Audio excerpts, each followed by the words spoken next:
Sales can go and sell $1 million a month. That's great. That's fine. But what puts money in the bank is the production department. They got to be like right with each other. That's your revenue. You got to constantly be building, every single part of the company. As one's growing, the next one's got to grow with it.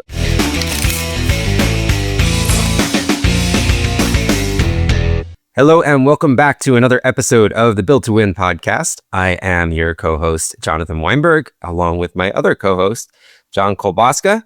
And today we've got a really cool episode. We've got Stephen Pisulak coming back and visiting us again. Hey, Stephen. Hey, guys.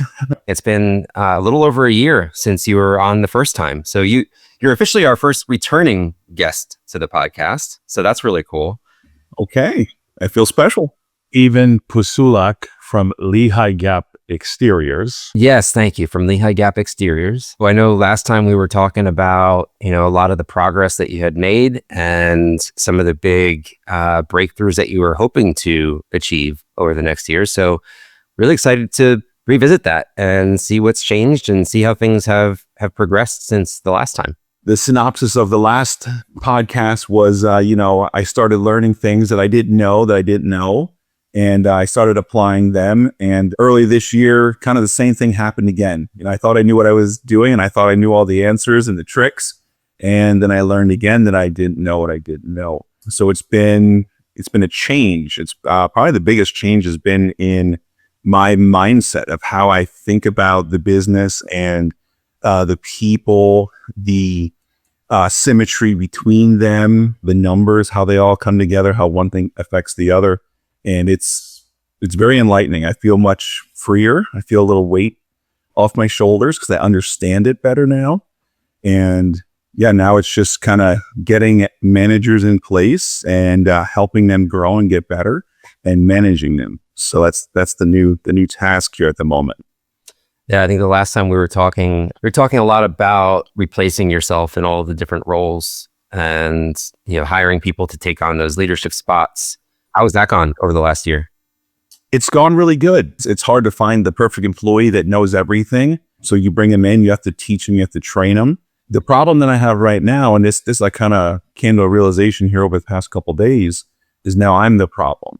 I'm involved with them too much, and I need to pull away and let them grow and manage, and not feel like they have to rely on me or get my approval every single time. So that's like a personal thing that I have to be okay with. And I've come to grips with it, but I need to let them be free to grow and be the best version of themselves that they can be. I'm still here to help. I'm not going anywhere. I want to help, but I don't need to be injected into the day to day.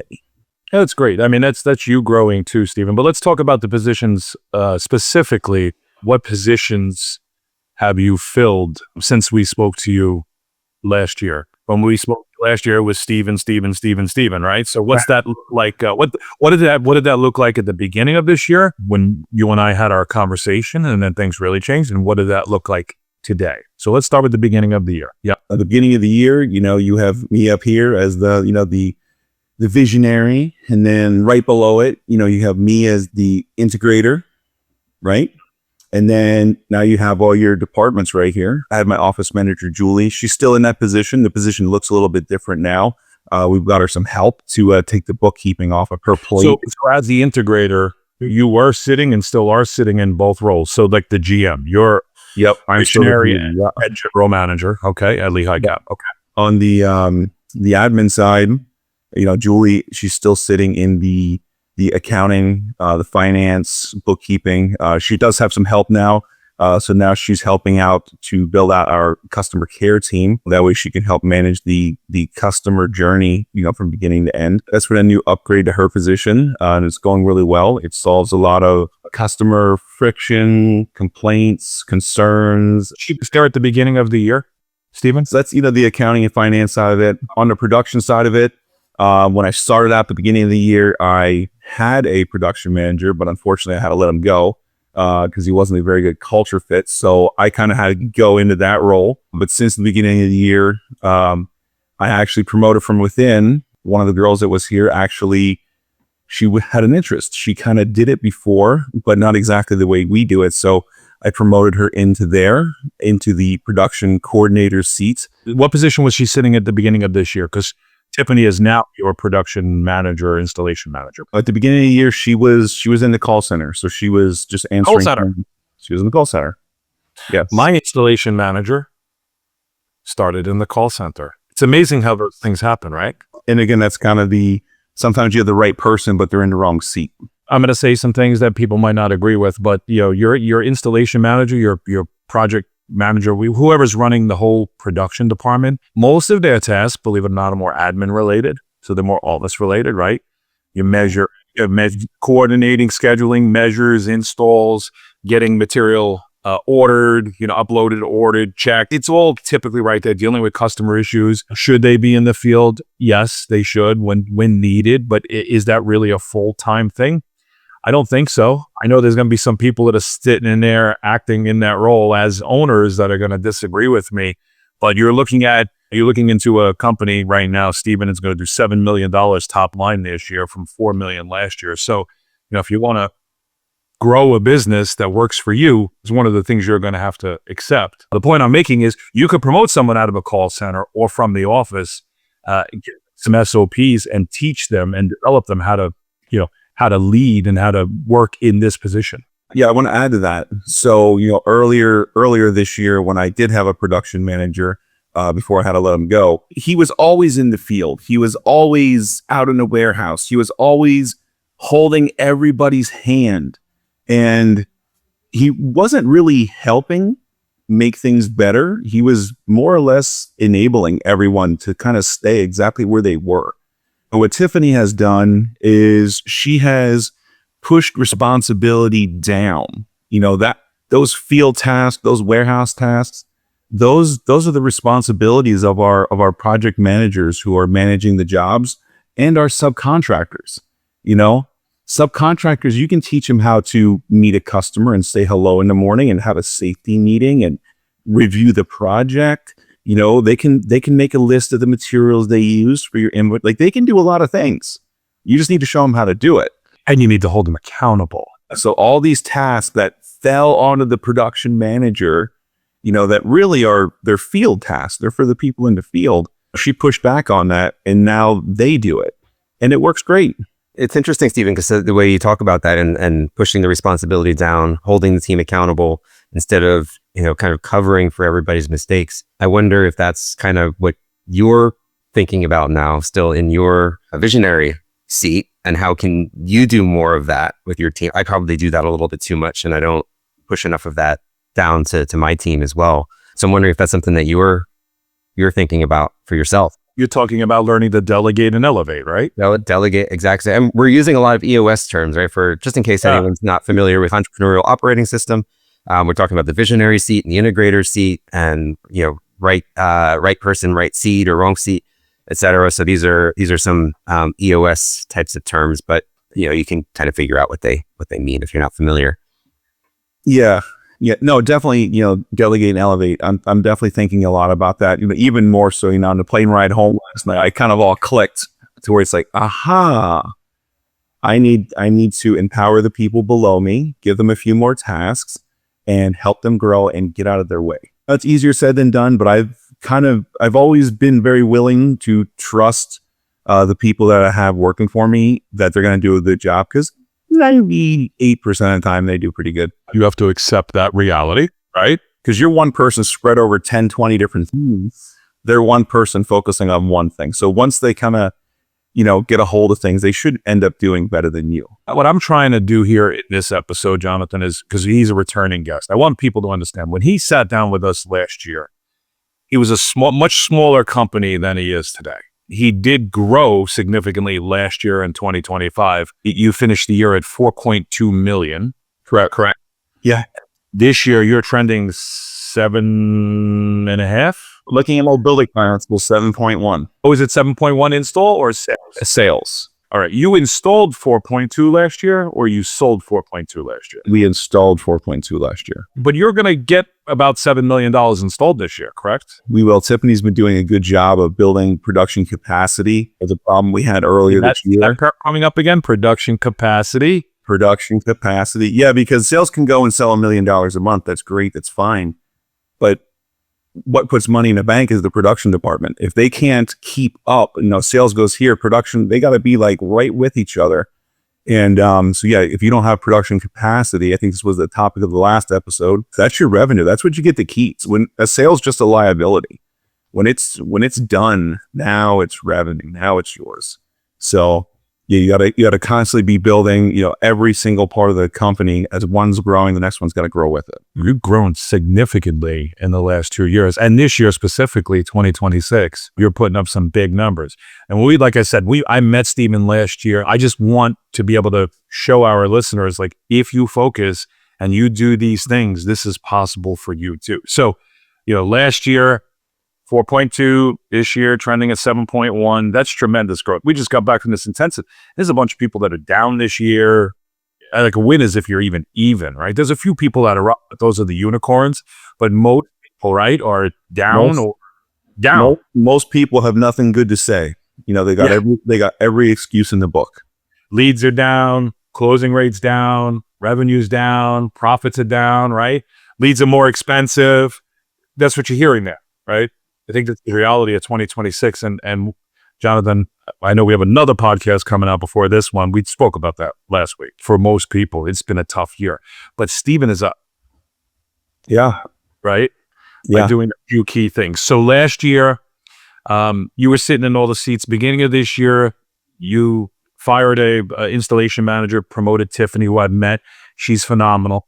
You're doing some things too to get her to understand how to maximize her production capacity. Why don't you talk about that?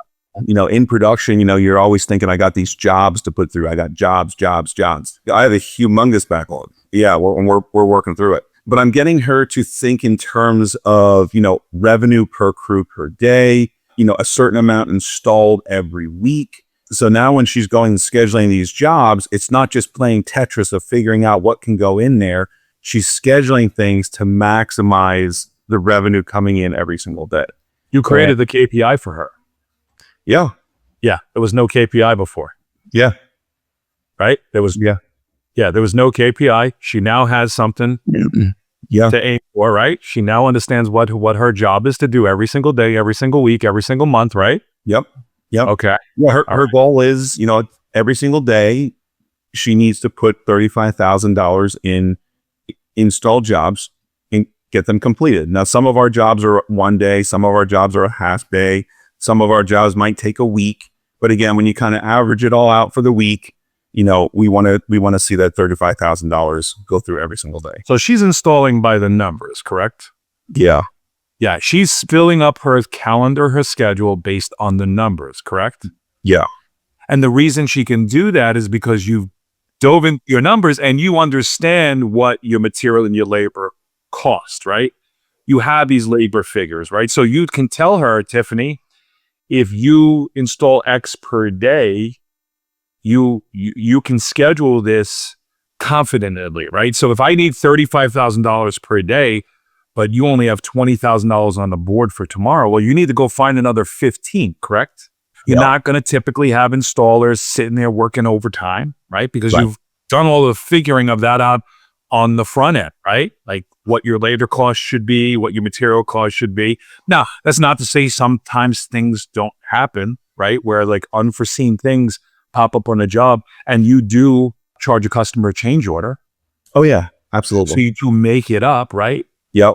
So, but talk about what was going on in that production department before the KPIs, right? What was going on with the installers? How were jobs getting scheduled? What was your revenue per day? Like, this is interesting. Yeah, Steven, it's what they need to hear. It was going on a feeling, emotions, maybe this installer, oh, this is too much work for me.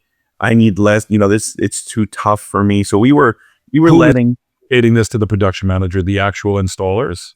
Yeah. The installers, it could have been the subcontractors. And whose best interest did they have in mind? Your companies or theirs? Really, no, they didn't have anyone's interest in mind because they were dragging things out. In most cases, they get paid on a piece rate, percentage rate, whatever it is. So they were losing because they were in essence, getting less per hour by doing this. So they didn't have their interest in mind, and they certainly didn't have our interest in mind. And so this was a big shift for everyone that we had working for us out in the field, was this idea of, hey, we need to get a certain amount of revenue installed every single day. Some days you might fall a little short, but then tomorrow you have a bigger day, you make it up. So You get up. Yep, you make it up. So when Tiffany would sit down, because I worked with you guys on this, right? When Tiffany would sit down, she had all of this backlog of work to pick from, right? And this backlog was created because of this system that was in place, right? Because, David, you have a bunch of skilled labor available to you. You use mostly subcontractors. Yep. Correct? 1099 subcontractors, but you do have some W-2 employees in-house for certain services, right? Yeah. And this was widespread across all of them. So talk about what was happening to Tiffany when she would sit down. How was she figuring this out? Like, what did the schedule look like? Like, what did it look like before you made these changes to schedule based on a revenue number? She was pretty much just taking a job and just putting it in for a day. You know, hey, Mrs. Smith, we're going to do her tomorrow. Bobby, we're going to do this Friday. And what would happen if Mrs. Smith's job tomorrow, your employee showed up and it ran a little over to like maybe they had to stay till 6:30? What were they doing at 4 o'clock? Oh my God, the installers at 4 o'clock, you'd look in the warehouse and they're already back. They're going home. And what would they do for Mrs. Smith's job that did not complete on that day? In some cases, they didn't even tell Mrs. Smith. They would just leave. So Mrs. Johnson's job that was scheduled for tomorrow, what happened to Mrs. Johnson's job tomorrow? Well, Mrs. Johnson, she's ready. She's got cookies ready. She's excited for the guys to be there at 7:30. 7:30 comes and no one's there. Because your production manager didn't call, right? Because where was the breakdown? Who failed to tell your production manager? The installers. We didn't finish today, right? Yeah. Like, simple stuff like this goes on in production departments. It's wild. It blows my mind, right? Inmates are running the asylum. Well, the inmates are running the asylum. On Weinberg, right? Yeah. So now what do we have? We have 2 upset customers, right? Well, it's going to get worse because now you're behind for today. So now today is going to run into the next day. And so it creates this snowball. It compounds. It compounds, yeah. And then what happens to Tiffany, the production manager, the install coordinates, the whole department? What do? They get gunshot, right? Now they have to find a day somewhere in the schedule to kind of have like a padded day, Jonathan Weinberg and listeners, to catch back up. And now you have a day where it's, in most cases, you have no revenue, but you've got a day because they're putting these buffer days in there because they can't reliably schedule with customers, right? Yeah, there's a buffer day, or again, with that fear of the field team not getting things done, they're going to schedule a half-day job today and a half-day job tomorrow because they're afraid they don't want to have to upset the customer now. With all this revenue, all this install revenue, he's selling. Listen, I met him, and we're going to get into it, his sales problem that he had originally when I went in to help him earlier this year. I believe it was March, Stephen, when I went in to help you? Something like that, yeah. Yeah, but it originally led with a sales problem, but he's selling. We fixed that. He's selling lots of jobs. He's not getting them installed on the back end. And I go in and I'm like, talk to me about how you schedule. And, not her fault. This is the way she come in. This is the way everybody did it beforehand. There's no way to reliably schedule. So what did we tell Tiffany to do? What did we instruct her to say to the installers to fix this issue? Do you remember? I think the part that I feel made the biggest change, but you might disagree, you can tell yours, was setting the expectation of, hey, this job's set for today. It needs to get done today. If you have to work late, this is part of the job. This is how this works. You need to get this done today. So if that means you have to stay an extra hour, it's fine. It's part of what you have to do because you know what? Maybe tomorrow you get done earlier and you'll have an earlier day tomorrow. But it needs to get done today. Even with our subcontractors, we started asking them, hey, here's this house of siding. How many days is it going to take? Before you schedule. Yes. Before we schedule it. And they'll say, hey, it's going to be 4, but it might go into 5. Okay, we'll pick 5. And we hold them to the 5. Because if not, it gets so difficult. It finishes on time, scheduled time, right? Yes. Everybody understands this. There's an expectation. You cannot go by guesses. You have to have a very specific schedule, and then you have to track it by revenue. And how has your revenue and your backlog been going since you've implemented this? You implemented this probably about 40, 45 days ago, correct? 60 days ago? Yeah. Yeah. Mhm. And how's it going?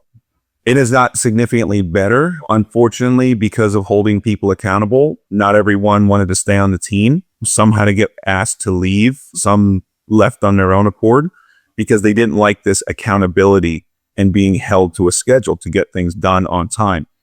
We're not asking people to do anything special. This is just work a day.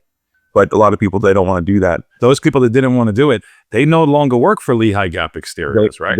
They no longer work for us. And it's amazing. Let them go work for your competitors, right? Exactly. Your competitors have those people, right? Yeah. Well, what happens, you take all your players and you put them in the A, B, and C bucket, and the C is the cancer. Those were the cancer. They're gone now. And you have to get rid of them. So when they left, production actually got a little bit better. With less people, you started doing bigger numbers. Isn't that amazing? With less people. Now we did hire another person to be a project manager out in the field, and we did hire some more contractors because we still needed more capacity. But okay, your new production, what do you call her? Installation manager? What is her position? At the moment, her official title is production coordinator.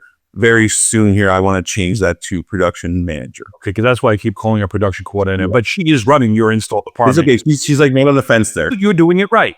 You didn't just award her the title. You're developing her. You're giving her small tasks. You're teaching her, correct? You're making her earn her position. She's, from what I've seen working with her, she looks like she's the fit, Stephen, from my experience. She's phenomenal. But again, you're doing it correctly, right? You're going in, you're helping, you're developing and stuff like that. So she's gone in and she's changed all of these things. And like I said, she's now doing more with less. More with less. And now the revenue is become more predictable. And now the last task you gave her is now, okay, we've got this backlog, which now she understands how to work through by scheduling properly. Now she's actually going out and she's hiring more subcontractors to increase your install capacity, right? Your production capacity. Absolutely. You had when we started this over $1 million backlog. Yeah. Where is it now? It's at 1.3.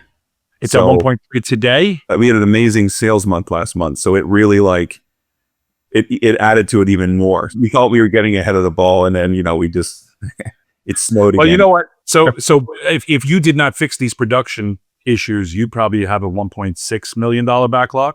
The thing is, the rate that we're catching up on that backlog is improving. We were 12 weeks out, then we were 11. You're talking about specifically siding. You're booking a lot of siding jobs in your market. Yeah, we are booking a lot of siding jobs. Siding, windows and doors, they take a while too. Our time frame of getting this caught up is dwindling. Just for context right there, okay? Yes, you're working on improving those backlogs, but you said you had a great sales month last month. Okay.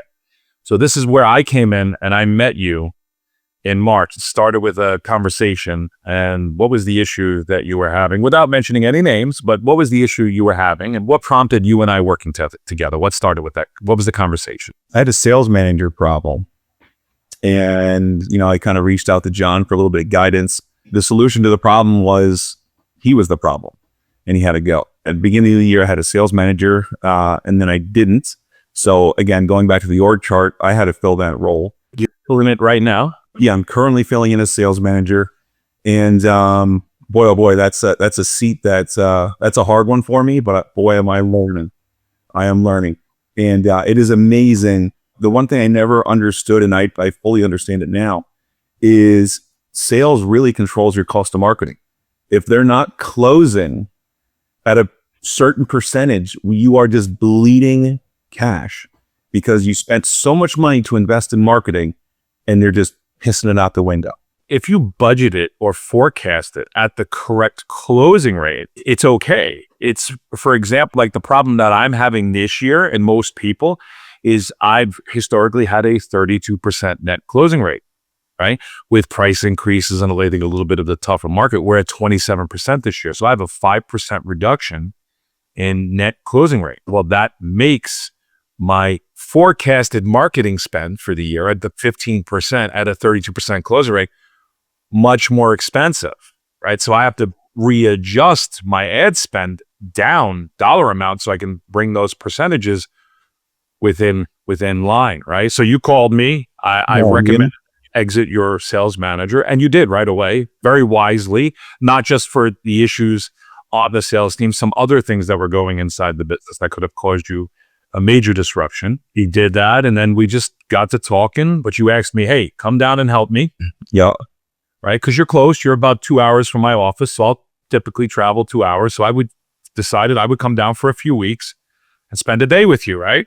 Absolutely. And so we started diving into what's the first thing we discovered that the sales team was doing wrong. They were over discounting contracts. So we have a built-in 10% that we can move on. Maximum 10%. And you'd be looking at a contract and you'd see 12%, 18%, 21%. And this is salespeople's classic trick when they're scared of price. They try to manipulate the price either by over discounting or underselling, forgetting items. And that too, also you had underselling too. And nobody was really checking this. My sales manager was pushing it through. Sales manager that he let go. We discovered this after the fact. We didn't know this. Yeah, because when you over discount, that money comes from somewhere. It comes right from the bottom line. Because you built in a certain margin into your pricing formula. And listeners, Steven is not the cheap guy. Like Steven's margins, his pricing model is very aggressive. He's trying to land at like a 70% gross profit margin after labor and material, after discounts, after commissions, LMC, he's probably somewhere in the 57, 58, 60% range. So he's priced right. He had his numbers dialed in. He understands what his material and labor costs are. He really does, fully loaded. Because I went in, we looked at the numbers, but we discovered that Steven last year, although installing $4.2 million, he was missing about $600,000, $700,000 on the bottom line. We did it. We earned it, but we gave it away. We gave it away by over discounting and underselling. I looked at his P&L. I said, $4.2 million. Where's the profit? And he's like, I don't know.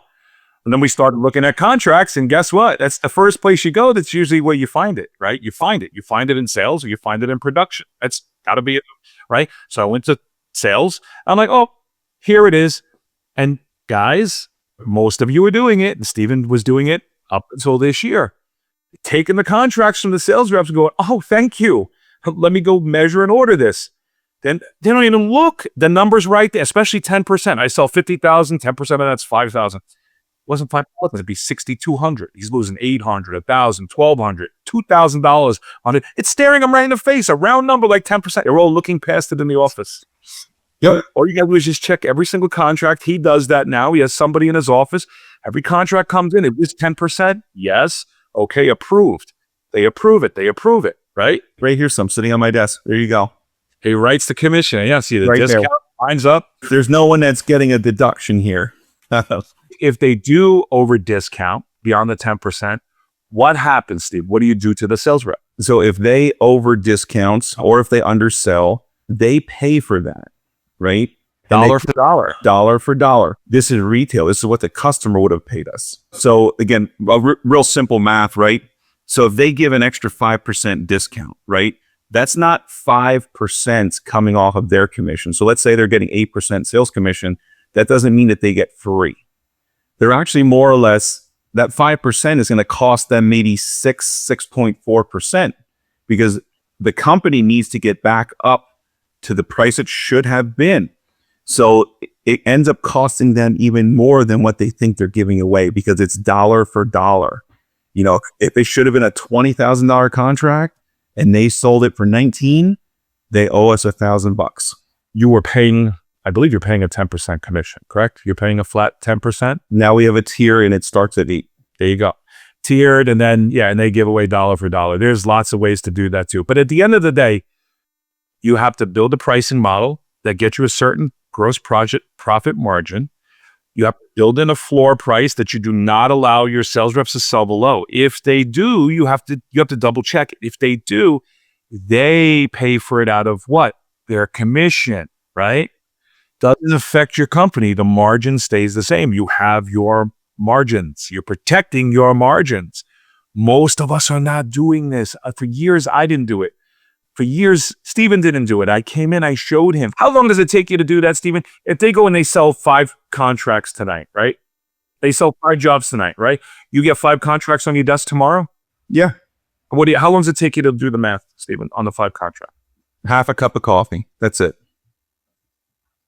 And by doing 5-10 minutes of work every single day, Yep. you are now realizing how to save the $600,000-$700,000 you lost last year, right?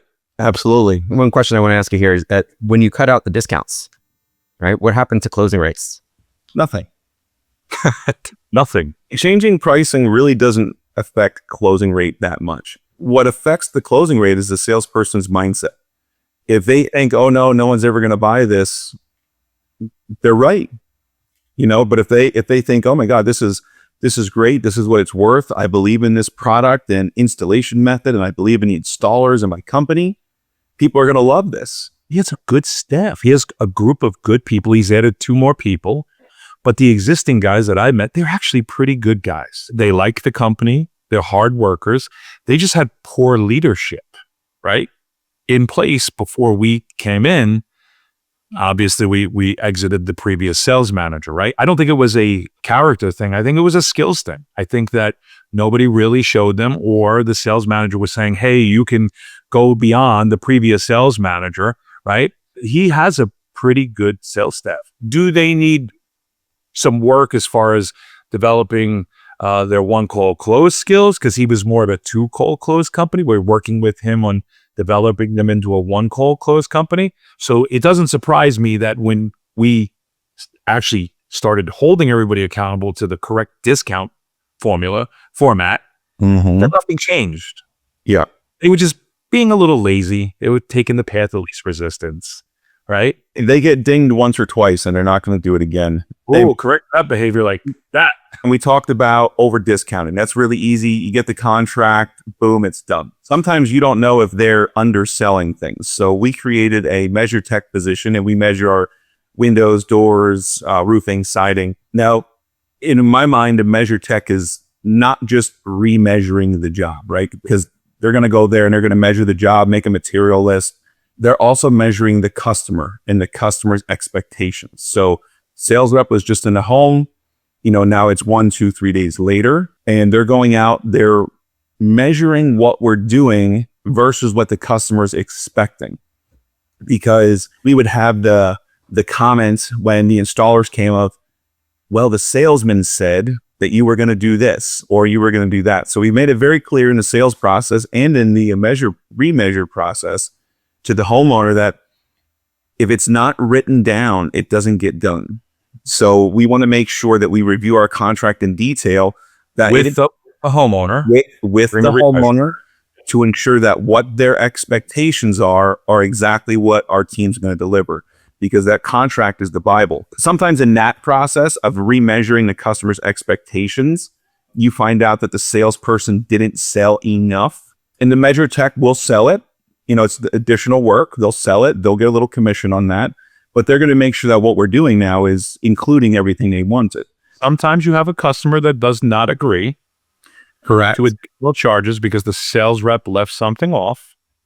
Correct. How do you typically handle that? Do you cancel the job or do you ding the sales rep? So that's the second part of it. Things that the customer agrees to is, hey, they were missed, or hey, I do want to add that.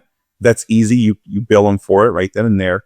But the flip side is the salesman missed something. We'll pick on windows. Well, it's 5 windows, but they only charged for 4 capping, right? They missed 1 capping.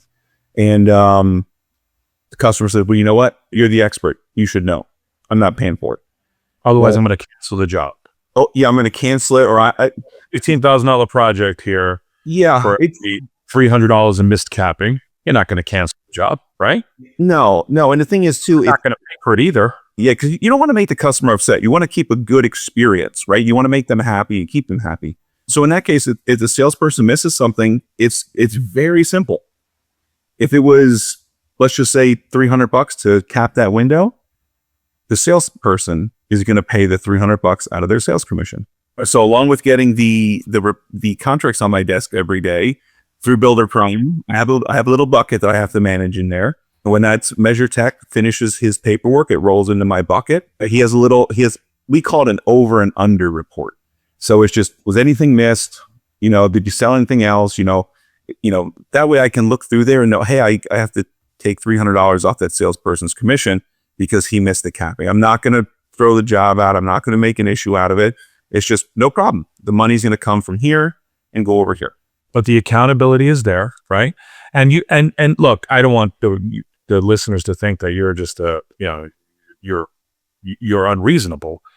I mean, there are sometimes issues that come up that you can see where, like, how the sales rep may have missed. I'm sure sometimes you don't bill them for it. I mean, it's on a case by case basis. But when they miss something that's obvious, I'm sure you don't just take it off their commission check. I would imagine you're bringing them in the office. You're explaining why you're using it as a moment to teach. Correct? Sometimes the project, it goes all the way through production, and your margins are off, and you're like, what the heck's going on? And you have to go back and dive into it because maybe your pricing model's off. Maybe your waste factor's off. You have 3 checks and balances here, right? Any company that's doing it well, they have 3 checks and balances.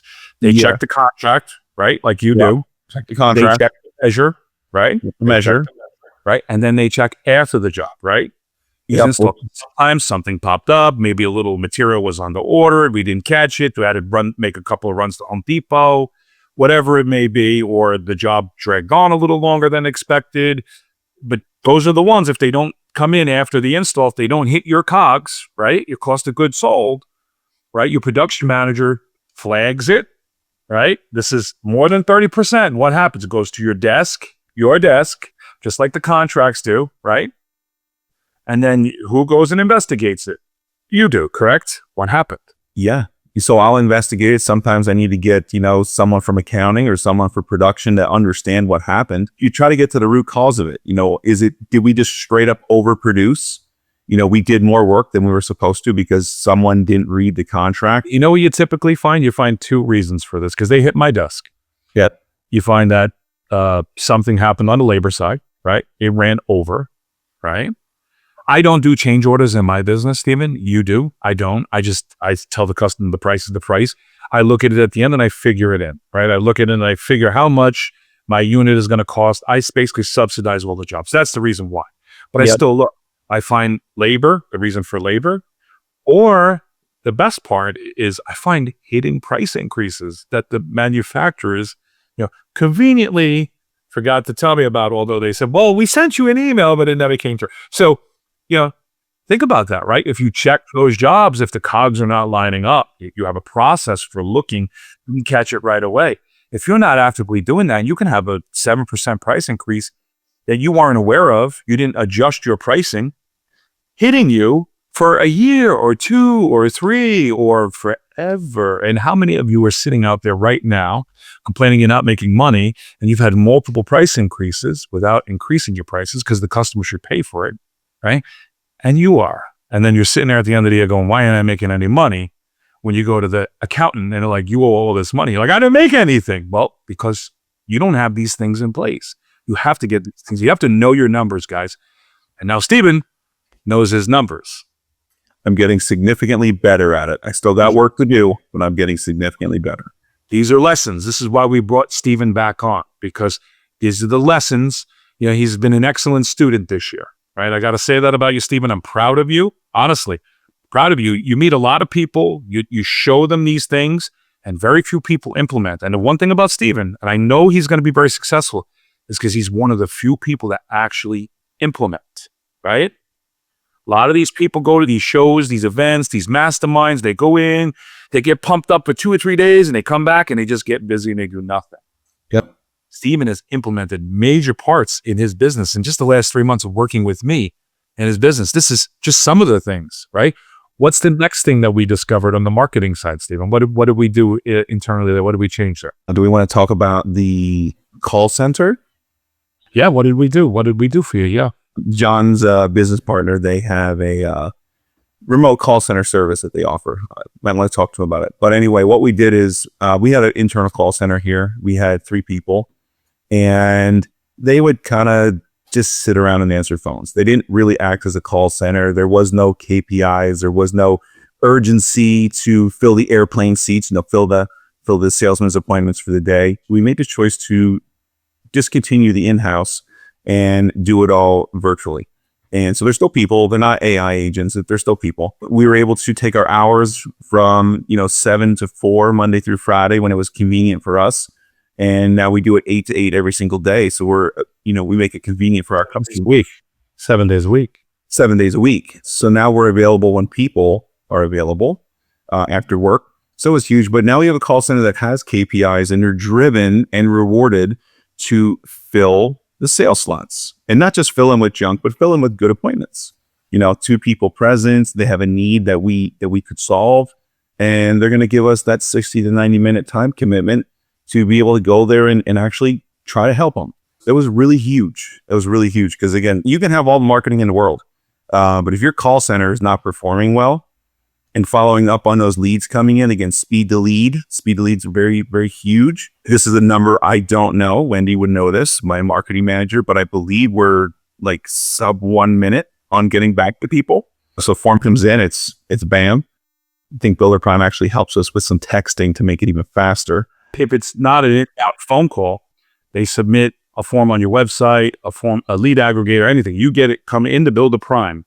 The minute Builder Prime receives the lead, Builder Prime instantaneously texts the customer the phone number that's provided and says, "Hey, thank you for reaching out to the Memo Tools Lehigh Gap Exteriors. One of our representatives will be reaching out to you shortly." And as typically the customer's reading the text message, our call center is now calling, right? Now the call center, we have some software in the background that just doesn't have your phone number. It comes up on their caller ID that says Lehigh Gap Exterior. So they're like, text message, Lehigh Gap. Oh my God, right? So within 1 minute, they get a text message and they get a phone call directly from the business when they submit. What do you think happens to contact rates?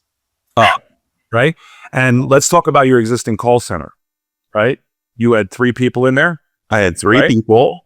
Monday through Friday, 7 a.m. to 4:30, right? Wow.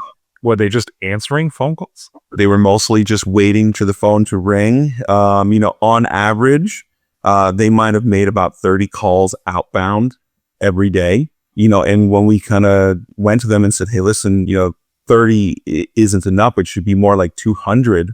They're like, "This is impossible. We could never do this." And that's when you kind of realize you might have the wrong people, the wrong expectations were set. You went from setting on average about how many appointments per week with your old call center? So the old call center per week, so we were setting about 6 a day. So 6, that's what? And that's only 5 days a week. So you were setting about 30 appointments a week. Correct. And we've been working with you now for about 6 weeks. Yeah. How many appointments are you setting a week on average now? Now we have five sales reps.